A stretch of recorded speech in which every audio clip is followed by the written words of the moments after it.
is the people.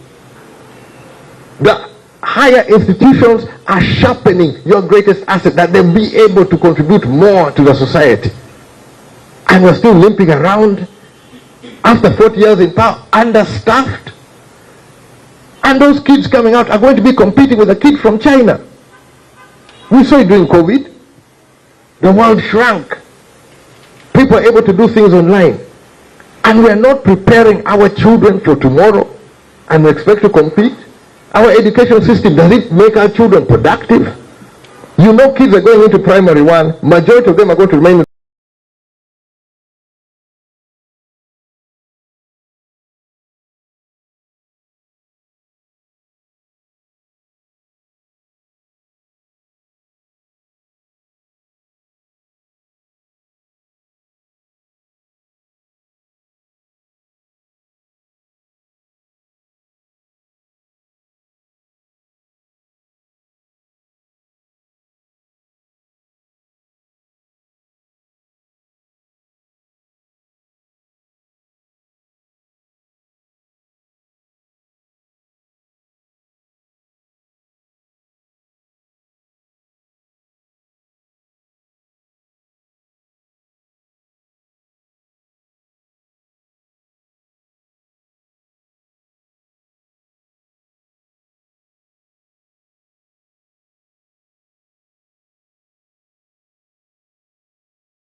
If the president is wrong, what am I supposed to do?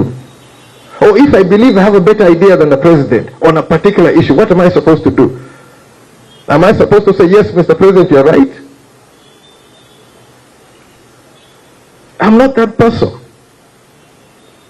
When it comes to Uganda, the people of Uganda, I can respectfully tell you, sorry, Mr. President, here you're wrong. But I have to tell you when you're wrong. And I have to tell you when things are going wrong.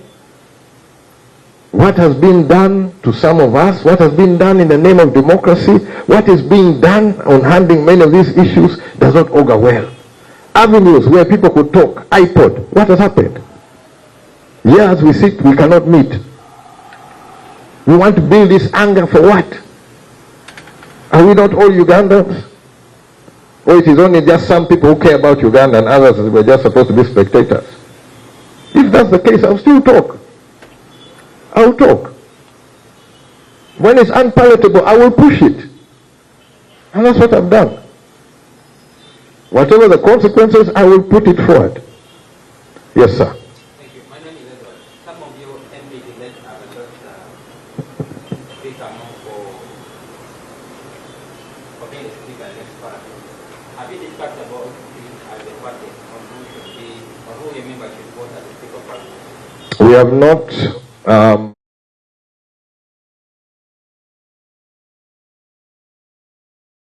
as guiding them is to beware of many of these loans which are going to be coming your way, so I was trying to protect their longer term interests. But no, as UPC we have not endorsed the current speaker. So whoever is speaking, that one is speaking on their own terms. We will pronounce ourselves, but I really hope that Uganda can get, this is wishful thinking, but Uganda can get a parliament with a speaker who understands the role and the importance of a speaker of the parliament of the National Assembly of Uganda. Where there's an opportunity where the citizens of Uganda should have their voices heard. Their concerns should be dealt with. But unfortunately, of recent times, we've had many members of parliament and leaders in parliament who are there as self-seekers, out to grab for themselves. No concern about the citizens who are suffering day and night. So my prayer is for Uganda, which works for all citizens of Uganda, including in the office of Speaker.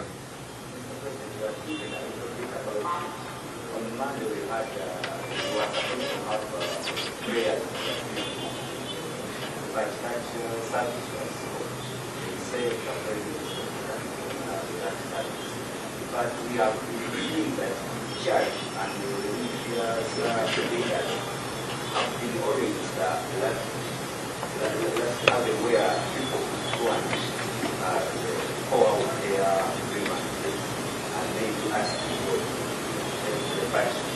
time was spoken. What is your If we cannot pray, what do you want us to do? I have been provoked. I have been pushed to the wall. Like I said, there was a boot on my neck in the election. I didn't expect that. I didn't deserve that. People died. People have been cut up. Others died on something which we don't understand. Mine is a policy issue, and I said I'm coming into this election with policies. Up to tomorrow, you can look at my manifesto. I will defend it. And you can check the maths behind everything I put in the manifesto. The maths was mathing, as they say. This idea which the president has run with, it is a clear example of where the maths was mathing. I was not there just for showcase or just to be there or to think that I should be president because my father was president. No, I came with ideas for the people of Uganda. Well thought out. Well structured to make a difference. I didn't expect to win, but I expected my voice to be heard. Hence, to try and create that avenue whereby we will be forced into a second round. Now, in the second round, my voice will be amplified, and that's where I could bring issues which could help the people of Uganda. The health services which will be able to work for the people of Uganda. Agriculture policies which will be able to upraise the standard of living. The issues of interest rates which people are burdened with. Those who even struggle to make ends meet. Somebody is doing a small business is paying high interest rates just to be able to survive. Those are issues which we should be debating. That's what I wanted on the table. That's what I put in the manifesto. And that's what I want to defend. Instead, they want me to be talking about things I don't know, things I don't understand, things I was never part of. So, it's wrong. What is happening is wrong. When we cannot pray, where do we go? They really want us to go out on the street so that they can land on us, but people said, no, let us pray. I've decided I'm also going to talk. Whether you want it or not, I will talk. I'll be as civil as I can, but bring my points across. UPC did not come into this election to tear anything down. It was to build, to raise the standard of the people of living of the people of Uganda, the citizens of Uganda. And I challenge anyone, look at my manifesto, check the math, check the ideas. Were the ideas useless? But when you run with my idea, obviously the idea was not useless. It was a great idea. It was a worthwhile idea. It was a bankable idea. That's what I brought to the point. That's what I brought to the table. And I think we deserve the respect for doing so.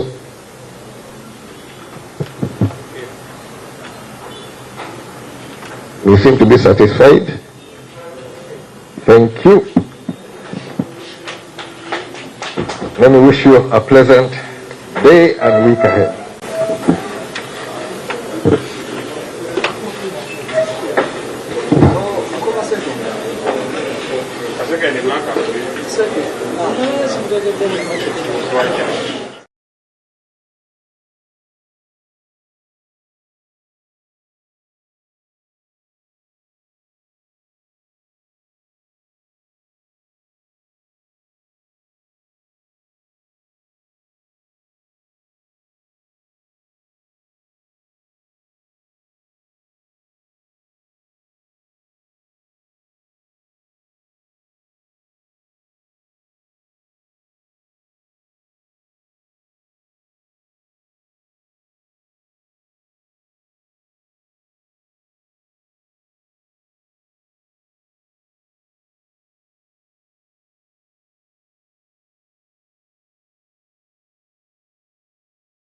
To come back home and enjoy life.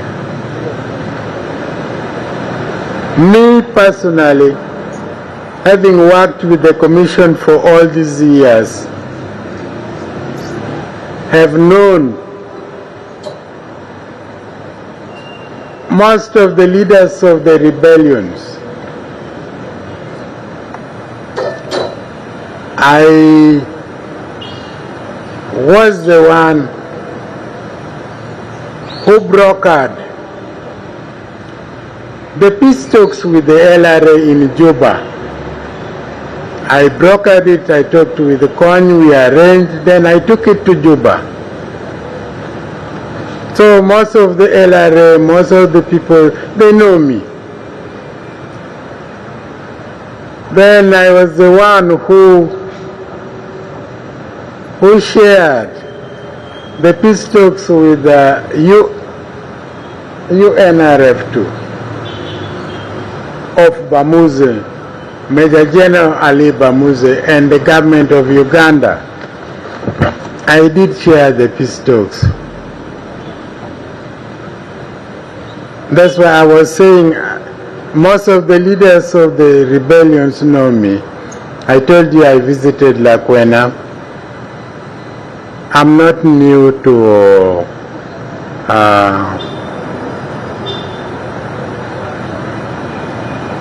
my brother, I call him my brother, Jamil Mukulu. I'm not new to him. I met him before he was arrested several times.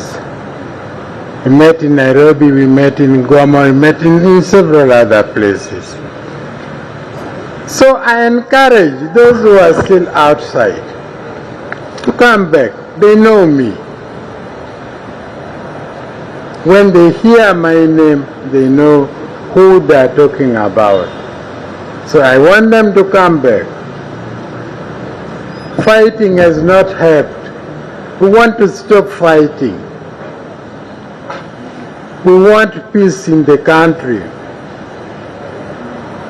so that we can move forward together peacefully. That is our appeal in the Amnesty Commission. While we appeal to those in rebellion to come back home, we also appeal to all Ugandans to persuade, to talk to those who are still in rebellion to come back home so that we move together. Uganda is for us all, not for any particular person.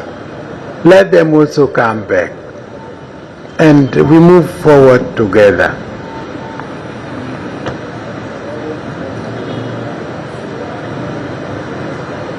We have three types of reporters. We have those who are within the country. We call them reporters. Those who come back in answer to amnesty are called reporters. Those who are within the country and those who are not facing criminal charges. Secondly, there are those who are already facing criminal charges. Lastly, there are those who are currently living outside Uganda, like the ADF and the LRA. Those are all types of reporters, as we call them.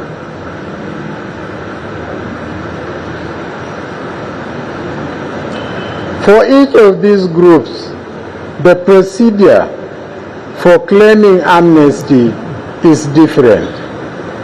When looking at these procedures, it is important to remember that they exist to help reporters to apply for amnesty. There are 6 areas or authorities where reporters can report. To the army, they can go to the police unit, they can go to the sub-county chief, they can go to local council authorities, they can go to a magistrate or a religious leader. All these are people to whom somebody can go. I know a reporter, somebody who has been in rebellion, may feel shy, to come forward and say, I want amnesty. But you can quietly go to a magistrate, go to a local council leader, go quietly to the police, and just report, and these people will lead you to the amnesty office.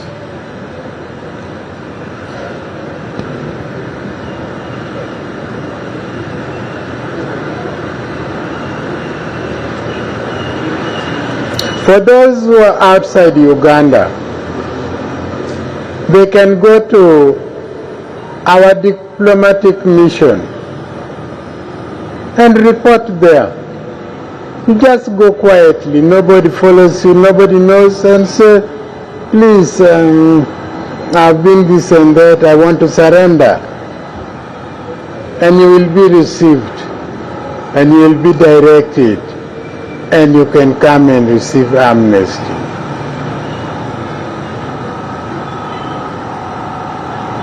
Apart from our diplomatic mission,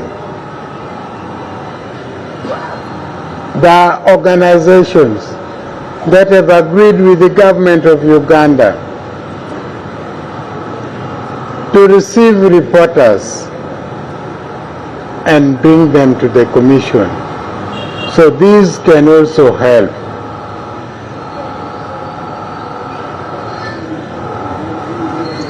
The commission has several regional offices. We have a regional office in Kampala, which is the headquarters. We have a regional office in Kasese.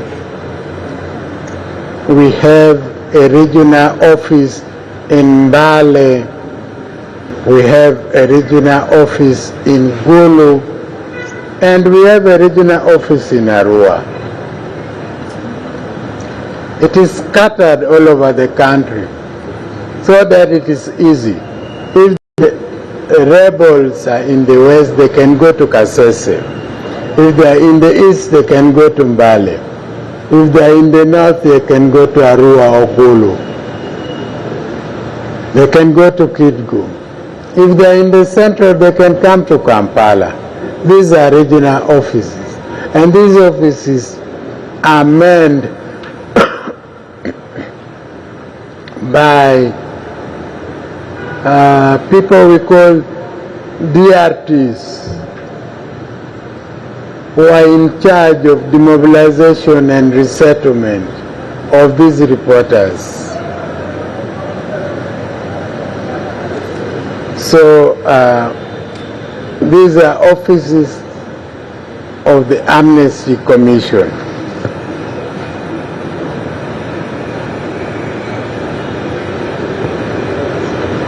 So basically, that is what the Amnesty Commission is. It has been operating since 2000. I'm lucky, or I call it unlucky, to have been the chairman since that time. I'm the father, and I'm still moving with it. Thank you very much, ladies and gentlemen. Thank you very much, Honorable Justice Onega, for such an insightful discussion you've given us this morning. Honorable Justice, you allow me to move with the microphone. We have probably 5 questions because since you've been at the commission from 2000 up to date, you're knowledgeable about amnesty, and the colleagues here, they are willing to have more information from you. So let me start with Kato. Kato. Yes, thank you very much, Commissioner. We are glad to get that information from you. I'm called Dennis Kato. I work with Big Media online. I see you are proud of having worked for that commission for a very, very long time. That's close to about 24 years, 26. Thank you. Now, I wanted to get it from you. Tell us the budget that you have that can allow you to exercise your duties, if you can. Then, you're also convincing those people who decided to disappear from this country because of those atrocities that they committed. How sure are you that when somebody decides to come back, because for you, it is on record you are requesting them to come back. But remember, they have a record here, a bad record. They will be arrested. We also need the assurance on that. Then you say, normally when these people admit the crimes that they committed, you do some kind of integration, you support them financially to start up, to survive. We would also love to hear, like, how much do you normally spend on those kind of people? Thank you.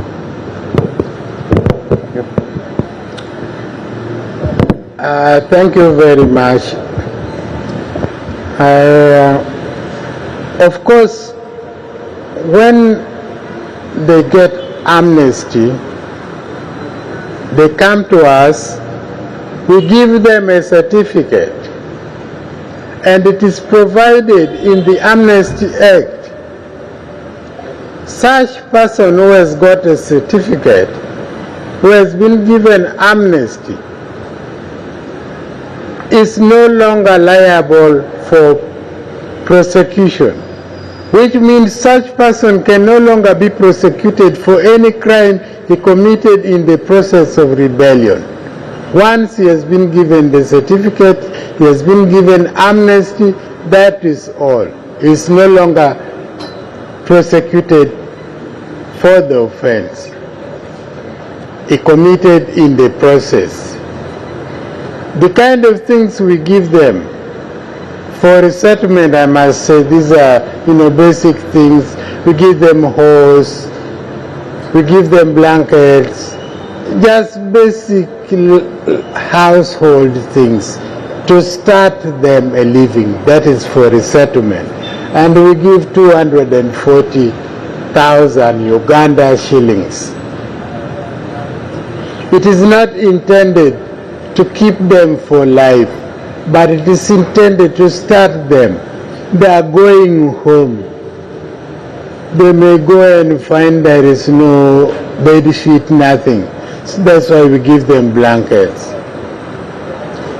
So they start a living, and later, when things move well, we do what we call reintegration. Reintegration, we can give them life skill activities. Some can go for carpentry, some can go for mechanics, some can go for, anything which can make them settle in life. We do train them in that. That's what they get. So those are the kind of things we give them. So the fear for prosecution is no longer there because the Act provides they cannot be prosecuted.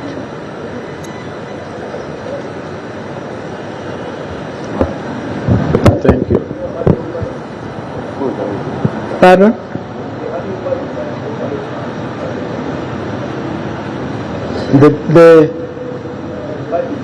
The budget. Some of us are not very good at economics, but we have some limited budget.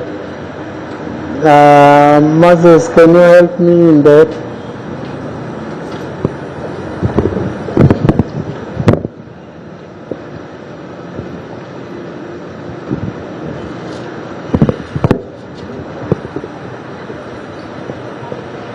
The budget of the commission has been very limited, and you also know the pulse of the government. So the pulse of the government has been also dwindling every other time. As with any other agency, our budget as of today is just over 2 billion shillings per year.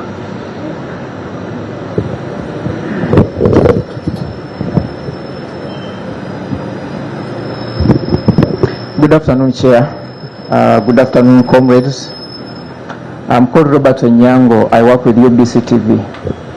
Mr. Chair, I have very few questions and brief ones. The first is, during your engagements with these former combatants, what are the reasons they give which basically forced them to take that line of ranging against the government of Uganda.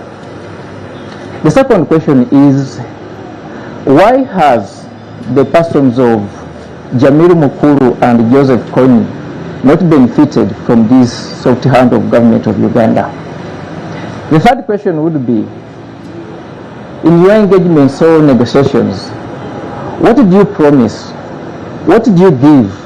What did you sacrifice? A case in point is that of General Moses Ali, a former leader of the Uganda National Rescue Front. What did you promise him so that those who are still at large can at least be seduced to drop the gun and come back and work for the country called Uganda? Thank you. I wish we could go on the questions one by one and I answer. It's fine, Chair. My first question was, during your negotiations and engagements with these combatants, what reasons are they giving which forced them to... Yes. Yeah.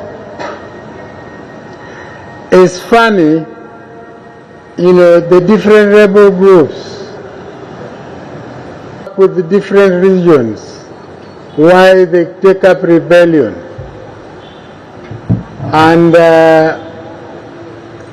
some are viable, some are not viable. Some people, for instance, if you take the ADF, one of the basic reasons at that time was that the Muslims were being kind of discriminated against, were not being handled like people of other religions.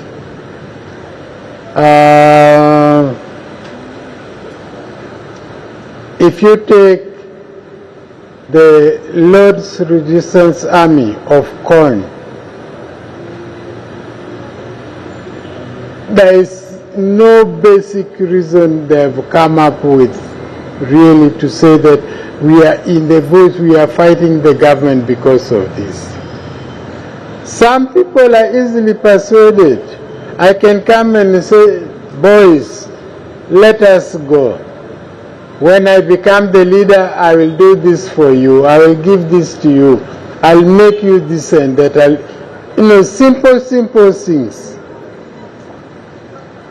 And some people will follow and say, let me go. The reasons are varied. And as they go in the bush, as they fight, they keep creating more. And keep even dropping some and say, this one is no longer valid. The second question was, why has the persons or the individuals of Jamil Mukulu and Joseph Kony not benefited from this soft hand of government? Yeah. Really,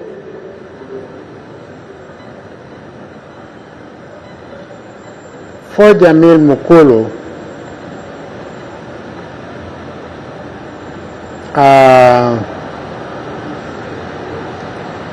he has not, we cannot say he has been accepted from amnesty. We cannot say he has not been given amnesty.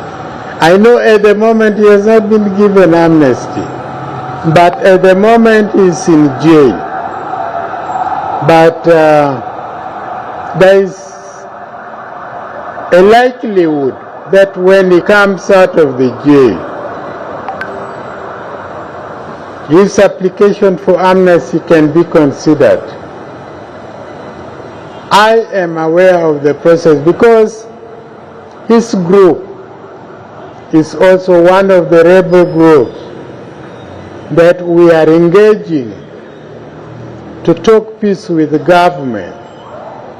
And once they come out and there is peace talks, one of the first things would be to consider the position of the leader. And that is when he can be given amnesty. Kony, when eventually his rebel group refused to sign the amnesty process in Juba, then it's taken that he more or less refused amnesty. And also it depends on what kind of activities the rebel leader has been doing. Some of them have been in the bush, they have been conducting very bad activities, killing people, doing this and that and that. Some have not done such bad activities. So it depends individually on what somebody has been doing. And that is why I'm saying for Jamil Mukulu and for Joseph Kony, for Kony I know is more or less, amnesty is more or less ruled out. But for Jamil Mukulu I know there is still that process of trying to engage them in peace talks. And it has gone very far.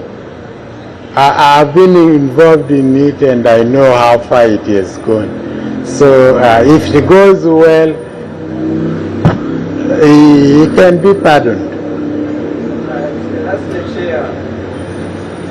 Lastly, Chair, it was about, during your negotiations or engagements with these rebel groups or combatants, what do you put on table for them to seduce them so that at the end of the day they can drop the guard? We want to know. People have always asked, what did the government of Uganda promise to General Moses Ali, the former leader of the Uganda National Rescue Front? Maybe if you can reveal it to us or to the Ugandans, it can act as a persuasion to others who are still in the bush. Actually, the first and foremost thing we tell these people is that if you come home, you will be pardoned, and when you are pardoned, you will not be prosecuted for the wrongs you have done. These people know what wrongs they have done in the bush. Most of them have done bad wrongs for which they could be prosecuted. And if you can be pardoned, you will not longer anymore be prosecuted. That's a very big achievement. And then you will be granted security. You will be granted security. So one of the things is security, and you will not be prosecuted. These are very important things.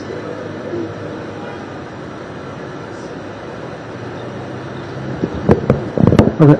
Thank you very much, sir. I'm Henry Baguma, UPC Radio. Two things I want to understand. But number one, Joseph Kony himself in the peace talks in Juba, I was there myself with you, I remember, but he declined to appear for that signing agreement.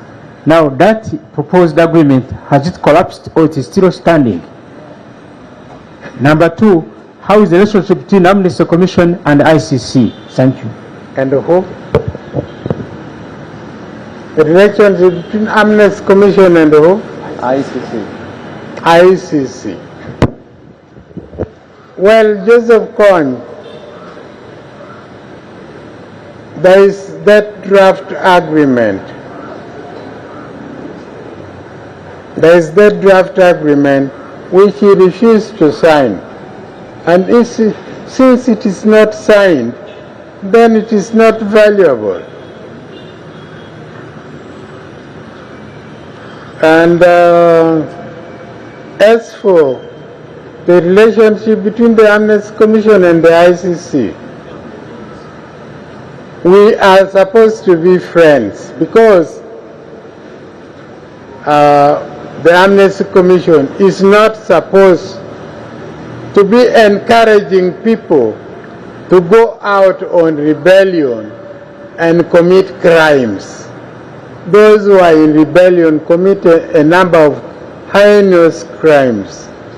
The ICC prosecutes those who commit such crimes. The Amnesty Commission just pardons them to try and persuade them to come out so that rebellion is ended.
Relevant because one, you're not being funded properly, and secondly, the issue of your term, because it seems someone in government thinks you're not relevant, because if they thought you're relevant, you should have had an extended term to enable you to do your work. The fact that they are giving you piecemeal shows you that someone considers you not very relevant. That's why you're also having challenges on your budgeting. So do you really think that this commission, you've done your bit, but are you still relevant as you go forward? Thank you. I think the commission is still very relevant. I think we are still having people coming, influxes from LRA who are out in Central Africa, in Sudan, they are coming out to embrace amnesty, and even the ADF. And when we have these people come, we give them amnesty, we reintegrate them, we resettle them.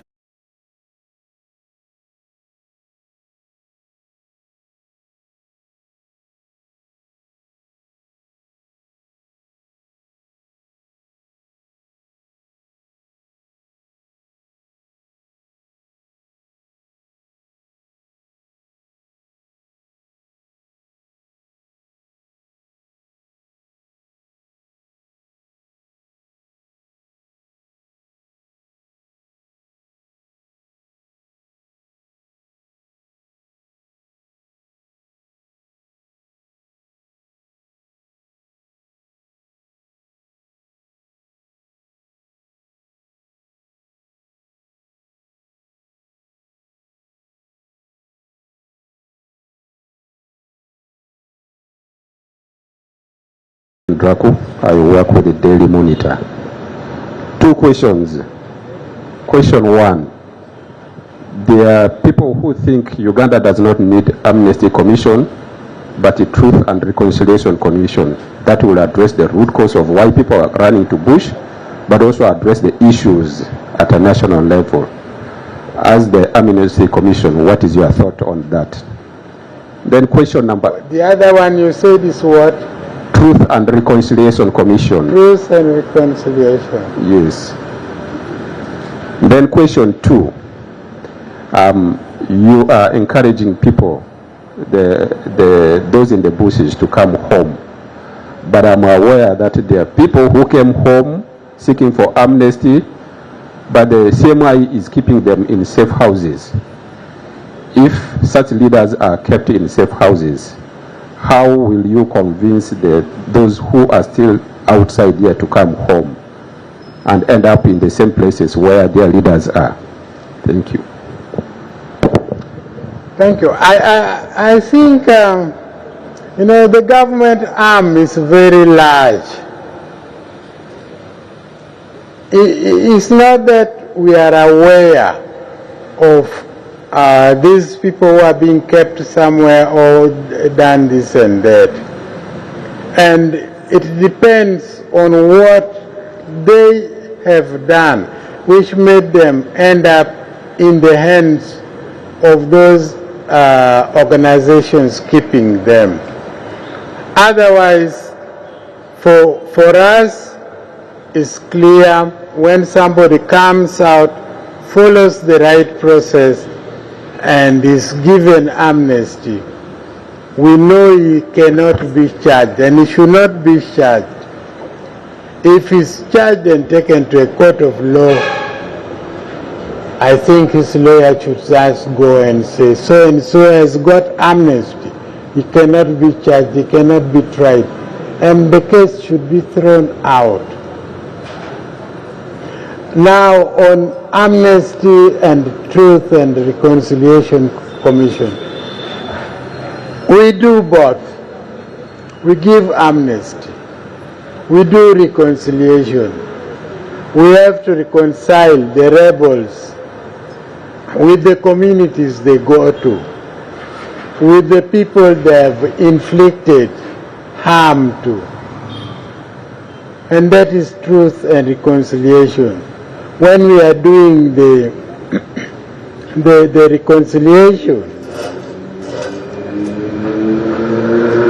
the people who are seeking to be pardoned confess. They say, we have done this, I've done this, I've done this. I'm sorry, my community, I've done this, pardon me. Then we can be pardoned. Actually, we also do it.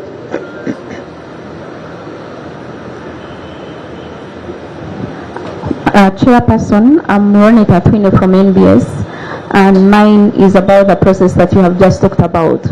Don't you think that the process is a bit slow and it's delaying justice for those people? But also, you mentioned cases that you have handled, and we would like to know currently what are we dealing with.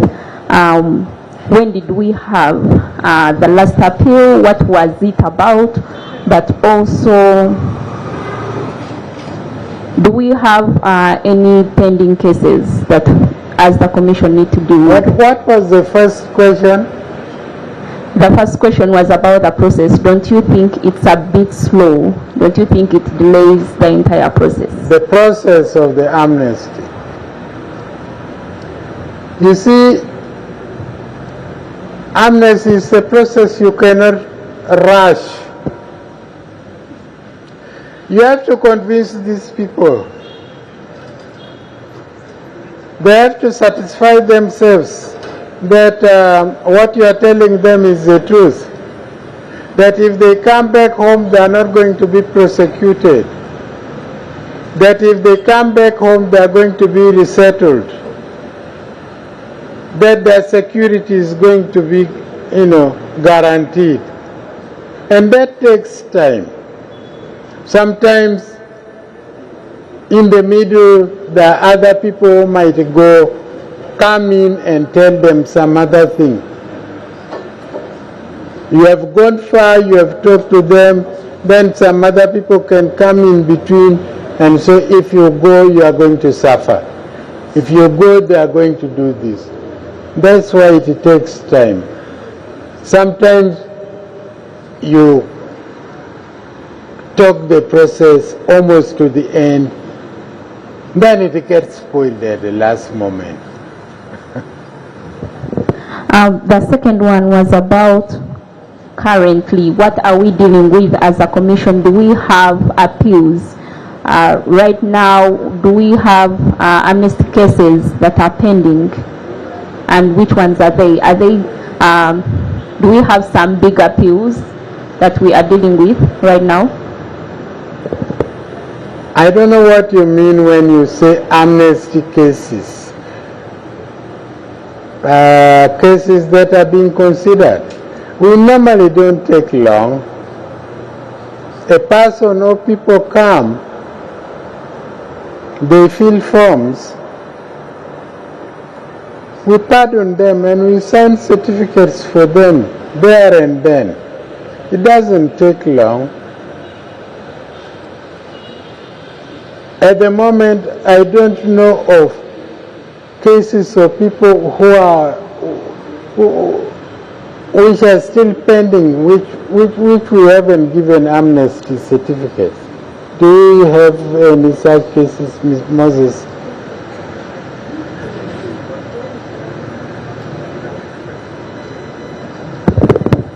Yes, Mr. Chairman.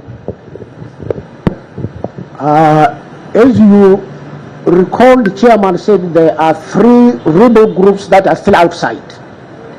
The ADF, the LRA, and Lakwena's group. These are Ugandans. They need to come back home. So the biggest appeal of the commission is, please, Uganda is big enough for all of us to come in. Therefore, all these people should come in. That is the biggest appeal we are getting. We are reaching them.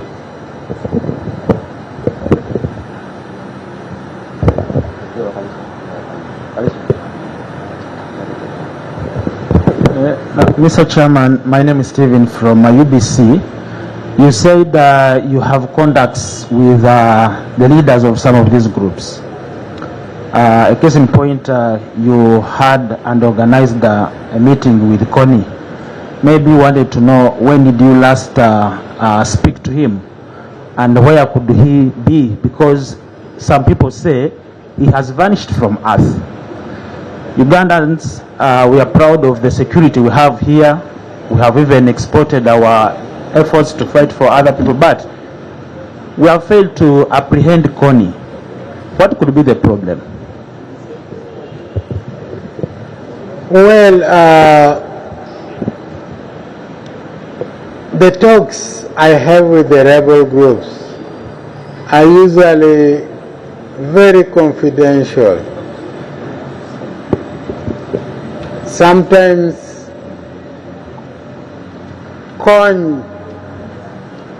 soon after the peace talks failed in Juba, he used to call me and talk to me on phone.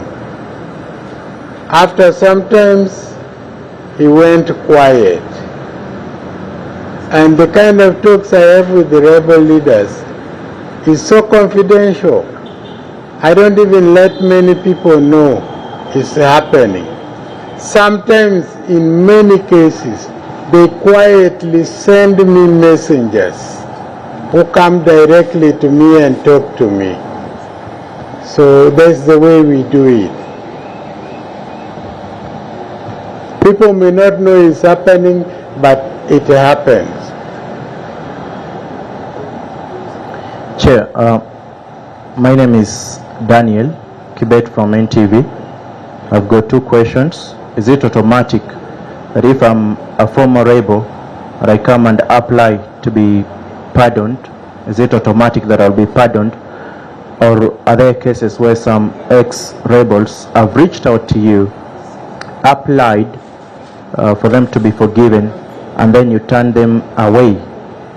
And even about the 28,340 ex-combatants whom you've pardoned, did all of them apply to be forgiven, or government reached out to some of them and convinced them, to come back home, just like the way you're doing right now? And maybe the other question, or I allow you to first answer that before I go to the other one. Should I continue with the second question? I can first answer that one. Well,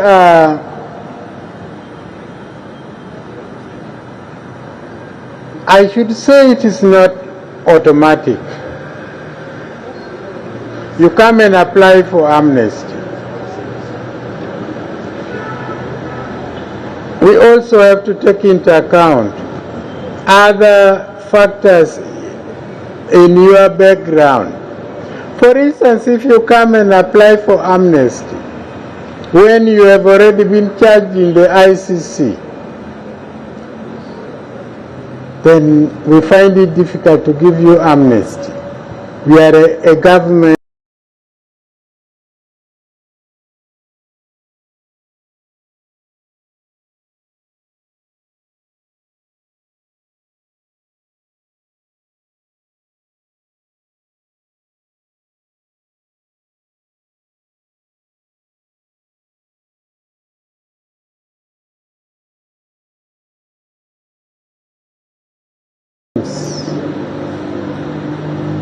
Certain wrongs for which he should have actually been, charged in the ICC, and we know it.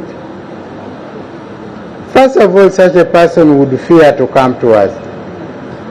Secondly, if such a person comes to us, normally is a high government organization that would decide that, okay, you can pardon this one, and we can pardon. And maybe part B of that question is what I asked you, of the 28,340 ex-rebels who you've pardoned since 2000 and the commission began. Did all of them apply, or government reached out to some of them, just like what you're doing right now? You're reaching out to them to come back home. Yeah, we have records of all of them. They all apply. We have records. They all apply. They fill forms, and we give them certificates. Finally, just a brief one. You're talking about reintegration and resettlement of the ex-combatants in the villages where they committed atrocities. I'm imagining of maybe a follower of Joseph Kony, who cut ears of somebody, plucked out the eyes, and all those atrocities. And then you, as Amnesty Commission, you take back that same person to the village where he killed people. Do you care to reach out to the community members and ask them if they would wish to have such a person back? And are there incidences where community members have declined to have those particular bad people, in quotes, back in their communities? Yeah, that's why we talk of a reconciliation, where somebody is alleged to have committed atrocities. We actually go to the villages. Actually, when they come and apply for amnesty, we find out from them, where do you want to go and settle? Where do you want to go and stay? We are supposed to first go to the villages and find out, is so acceptable? What did he do? Can we bring him back? That's why I was saying the person is supposed to go and appear before the community in the villages and actually apologize. That's why I talked about kind of truth and reconciliation. It's supposed to reveal what wrongs he did, and the community is supposed to accept him.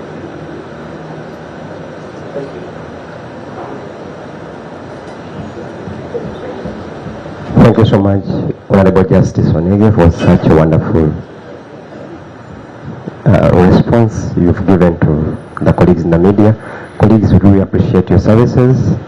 Thank you so much for supporting Uganda Amnesty Commission. We wish to have Honorable Justice once more for more information regarding amnesty. Those who are asking about Honorable Chagulanyi or Sirebo. So we will again. So we have come to the end of a press conference. May God bless you. Thank you so much.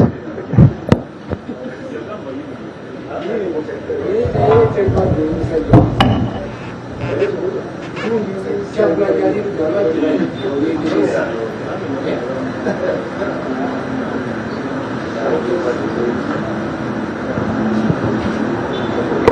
Justice, there is a gentleman called Mayanja from Prime TV, Prime Radio. I wouldn't want to give a microphone, but based on Article 28, Article 23, freedom of expression and speech, jangu yogere mukama wange kyoyagala.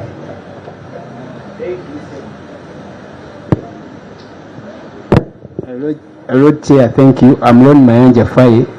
Mine is about, as you, the chairperson of the Amnesty Commission, what's your take on the two leaders who have ever stood for the presidential seat, Kanokiza Besigye and Honorable Kyagulanyi? Where are they? Why don't you intervene as Amnesty Commission? What's your take on that? Thank you.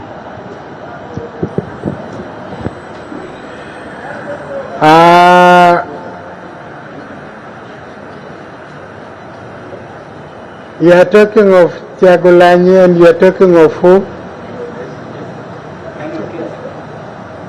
Yeah. Amnesty deals with pardon for rebels, those who have been in rebellion. I cannot come up and say those two people you are talking about have been in rebellion. We described briefly above that those who have been in rebellion is those who actually take arms and start fighting government. And I'm not convinced that those two people you are talking about took arms and started fighting government. And therefore, if they didn't, it removes them from our mandate. If they go in the bush and start fighting government or join some rebel group and start supporting them, then they will qualify. But for the time being, they are not. Okay. Thank you so much, Honorable Justice.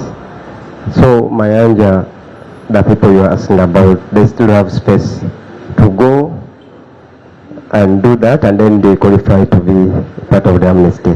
We have come to the end of our press conference.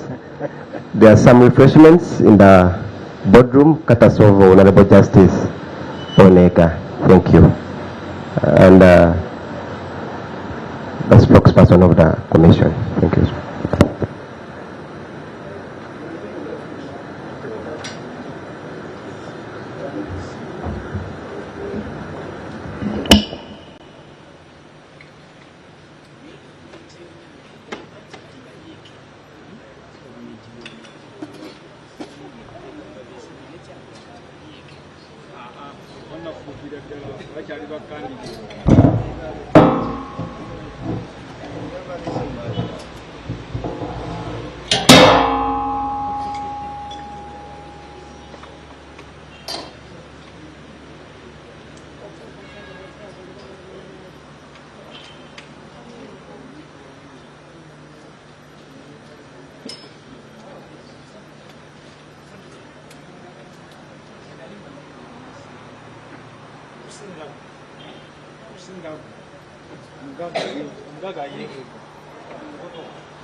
Nani fanya?